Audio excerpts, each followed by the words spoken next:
ശ്രീനഗറിൽ പ്രതിഷേധ പ്രകടനങ്ങൾക്ക് നിരോധനം ഏർപ്പെടുത്തി സർക്കാർ. ഇറാൻ പരമോന്നത നേതാവിന്റെ മരണത്തിന് പിന്നാലെയുണ്ടായ സംഘർഷങ്ങളുടെ പശ്ചാത്തലത്തിലാണ് തീരുമാനം. സമാധാനം പാലിക്കണമെന്ന് ഷിയ നേതാക്കളോട് ജമ്മുകാശ്മീർ മുഖ്യമന്ത്രി ഒമർ അബ്ദുള്ള ആവശ്യപ്പെട്ടു.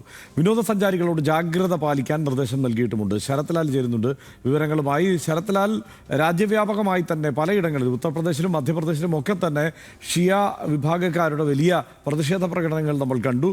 ഇതിപ്പോൾ ജമ്മുകാശ്മീരിൽ പക്ഷേ പ്രതിഷേധ പ്രകടനങ്ങൾക്ക് നിയന്ത്രണം ഏർപ്പെടുത്താൻ ഇപ്പോൾ സർക്കാർ തീരുമാനിച്ചിരിക്കുന്നു. ആദ്യഘട്ടത്തിൽ ഒരു തരത്തിലും സർക്കാർ ഇടപെട്ടിരുന്നില്ല. അവരുടെ വികാരം പ്രകടിപ്പിക്കാനുള്ള അവസരമായി അത് നൽകിയിരുന്നെങ്കിൽ ഇപ്പോൾ ഇടപെടാനുണ്ടായ സാഹചര്യം എന്താണ്?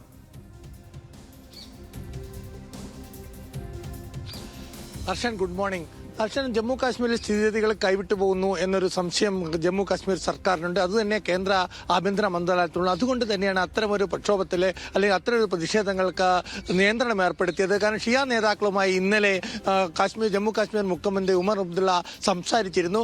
ഇതനുസരിച്ച് ഉമർ അബ്ദുള്ള ആവശ്യപ്പെട്ടത് സമാധാനമായി പ്രശ്നങ്ങളെ പരിഹരിക്കാം. കാരണം ഷിയ മുസ്ലിങ്ങൾ ന്യൂനപക്ഷം കൂടിയാണ് ജമ്മു കാശ്മീർ. സ്വാഭാവികമായിട്ട് സുന്നി ഷിയ സംഘടനത്തിലേക്ക് ഈ കാര്യങ്ങൾ വഴിതെളിക്കുമോ എന്നൊരു ഭയമുണ്ട്. കാരണം ഇറാനിൽ നിരവധി ഷിയ വിദ്യാർത്ഥികൾ പഠിക്കുന്നുണ്ട്. ഇറാനിൽ പഠിക്കുന്നത് ഭൂരിപക്ഷം മെഡിക്കൽ വിദ്യാർത്ഥികളും ജമ്മു കാശ്മീരിൽ നിന്നുള്ളതാണ്. അതുകൊണ്ട് തന്നെ പക്ഷം ഒരു കൈവിട്ടു പോകുന്നൊരവസ്ഥയിലേക്ക് കാര്യങ്ങൾ പോകരുത് എന്നൊരു നിർബന്ധം കേന്ദ്ര സർക്കാരിനും ജമ്മു കാശ്മീർ മുഖ്യമന്ത്രിക്കുണ്ട്. അതുകൊണ്ട് തന്നെയാണ് ബാരാമുള്ളയിൽ അതുപോലെ ശ്രീനഗറിലെ ലാൽ ചോക്കിലൊക്കെ കർക്കശ നിയന്ത്രണം ഏർപ്പെടുത്തിയിരിക്കുന്നത്.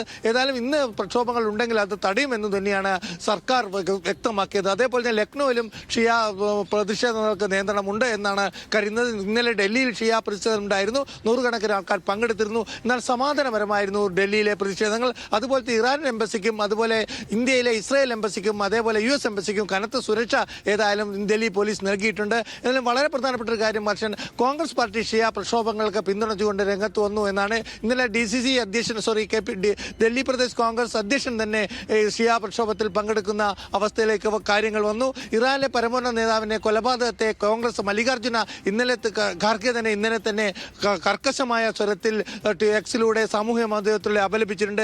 ഏതായാലും ഇന്ത്യ പാർലമെന്റ് തുടങ്ങാൻ പോവുകയാണ്. ഷിയ അല്ലെങ്കിൽ ഇന്ത്യയിൽ ഇത് സംബന്ധിച്ചൊരു പ്രക്ഷോഭം ഉണ്ടാകുന്നത് കേന്ദ്ര സർക്കാരിന് താല്പര്യമില്ല. അതും കൂടി ജമ്മു കാശ്മീരിലെയും ലക്നൌവിലെയും ഷിയ പ്രകടനങ്ങളെ നിരോധിക്കുന്നതിലേക്ക് വഴിതെളിക്കുന്നു എന്ന് വേണം പറയാൻ. 9-ാം തീയതി ബജറ്റ് സെഷൻ തുടങ്ങുകയാണ്. ഏതായാലും നേരത്തെ ഹർഷൻ സൂചിപ്പിച്ചതുപോലെ യുദ്ധം നീണ്ടുപോവുകയാണെങ്കിൽ പാർലമെന്റിൽ ഇത് സംബന്ധിച്ച ചോദ്യോത്തരങ്ങൾ ഉണ്ടാകും. ഇന്ത്യൻ നിലപാടിനെ ഇപ്പോൾ തന്നെ പ്രതിപക്ഷ കക്ഷികൾ കോൺഗ്രസും അതുപോലെ രൂക്ഷമായി എതിർത്തിട്ടുണ്ട്. പോളിറ്റ് ബ്യൂറോ അതുപോലത്തെ TMC എതിർത്തിട്ടുണ്ട്.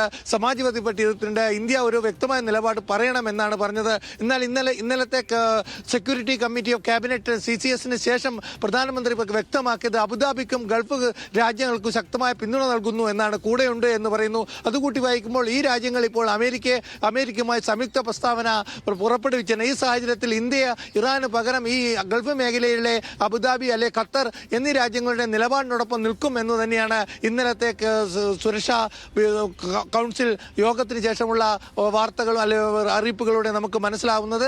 ഹർഷൻ, ഏതായാലും ഷിയ പ്രക്ഷോഭം കർക്കശ മുഷ്ടിയോടെ തന്നെ നേരിടുമെന്നൊരു നിലപാടാണ് ഇപ്പോൾ മാറിയ സാഹചര്യത്തിൽ കേന്ദ്ര സർക്കാരിനുള്ളത്. ഹർഷൻ, ശരത്ലാലാണ് വിവരങ്ങൾ നൽകിയത്.